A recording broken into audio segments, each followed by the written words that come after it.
Welcome back. You listen to the Cosmic Connection. And while everyone was focusing on this Diddy case, no one was focusing on the fact that the longshoremen were unhappy and that they may be going on strike. And on midnight of October 1st, it happened. The East Coast ports went on strike, and they have not been on strike since 1977. Now, the West Coast ports did go on strike years ago. That was last year, 2023. They went on strike, and their strike lasted about 14 months. And in that process of 14 months, they were able to shake up the U.S. economy in a major way. And if you notice, this year we landed pretty much in a silent inflation year. Now, this runs up the East Coast, and the ports that will be affected run from Maine all the way down to Miami, honey. Boston, Baltimore, Charlotte, South Carolina, Jacksonville, Florida, which includes the Miami and the Fort Lauderdale ports. Then it swings all the way around into Alabama, all the way out into the Gulf, which is Houston. Now, the strike that took place with the West Coast workers who were not happy. Now, don't get me wrong. The California port is one of the largest, and actually is the largest in the United States as far as handling volume and quantity. But let's not get it twisted. We have 14 East Coast ports, with Miami being a very big one, as well as Virginia. And with all 14 being shut down simultaneously, this could be scary. We turn now to another breaking story overnight. At least 25,000 union dock workers in the eastern and southern U.S. have walked off the job after talks failed to reach a new contract. The strike threatens to disrupt the entire U.S. economy. Chris Van Cleve is here with the latest. Chris, good morning. Well, good morning. There was some progress late yesterday that may have brought the two sides closer to a deal after months of stalled talks, but not close enough to avoid the first strike of East Coast ports in 47 years. It will impact nearly half of the nation's imports and more than 2/3 of containerized exports as dock workers strike at 14 ports spanning from Boston to Houston. For days leading up to the midnight deadline, crews were working virtually around the clock to move billions in cargo off ships and out of ports by truck and rail. Businesses have also been stocking up on additional inventory in anticipation of a strike. The International Longshoremen's Association, the union representing dock workers, is seeking higher pay and protections against automation replacing workers.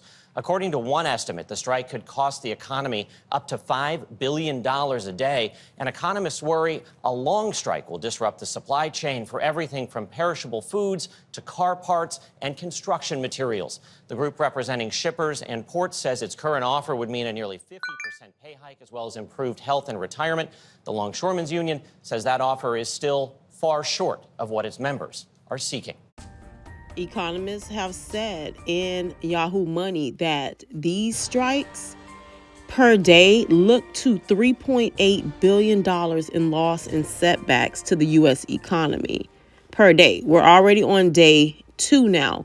Like I said, the previous one lasted 14 days. So you multiply 14 times $3.8 billion a day, and you can see how that could set the U.S. economy back. Not to mention, we are in front of an upcoming and impending holiday season. This can affect the availability of products on the shelves for the holiday season. This can also affect how our stores are stocked. Our grocery stores are stocked with food items as far as non-perishables that may come or be shipped from overseas. In addition to the fact that manufacturers, as far as car parts, raw materials, all of those, plywood, the construction industry, housing, all of that can be affected by this because of raw materials being affected. As far as car parts, all of that can be affected by this particular thing if they don't get it together and come to a negotiation and reach some type of agreement quickly. Good morning, Michael. We are now in day 2 of this massive strike, and union dock workers here tell us they will stay on the picket line for as long as it takes to get a fair contract. This is one of 14 major shipping hubs where no cargo right now is moving in or out. This strike could cost the economy billions of dollars a day. Containers full of products like fresh fruit, clothes, auto parts, even medicine cannot be loaded on or off ships. One supply chain analyst at Everstream Analytics tells me that there are now at least 45 vessels waiting to dock along the East and Gulf Coast. There were just 3 on Sunday. We have already seen some major retailers like Walmart and Costco divert shipments to other ports on the West Coast to make sure that their shelves stay stocked during the holidays.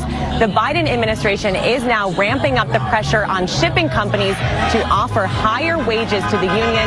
Members here tell us that they are also demanding limits on the use of automated machinery that they fear could replace their jobs. Guys.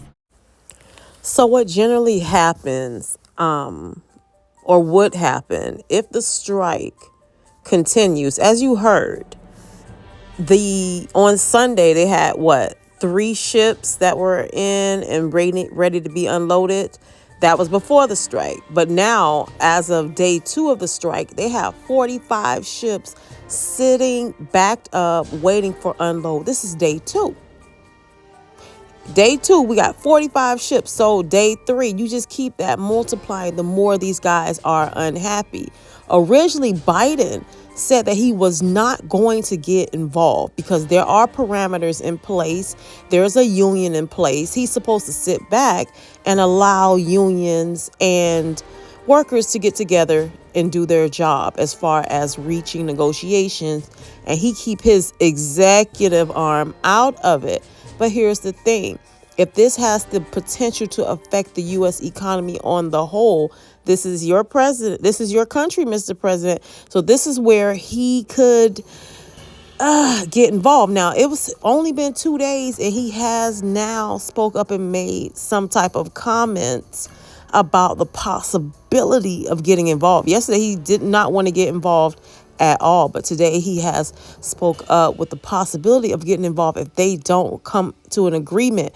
Many manufacturing and product companies within the industry has urged him to get involved and to make these workers go back to work. But if they're not happy, you can't make them go back to work. There would have to be an executive order to force their hand in the matter. Very interesting. What would happen is the West Coast, like we have our 2 ports on the West Coast, and you can see that the East Coast is highly populated with ports. Well, what would happen is all of the cargo that would come into the East Coast will have to be rerouted to the West Coast for them to handle that volume if this was to continue on.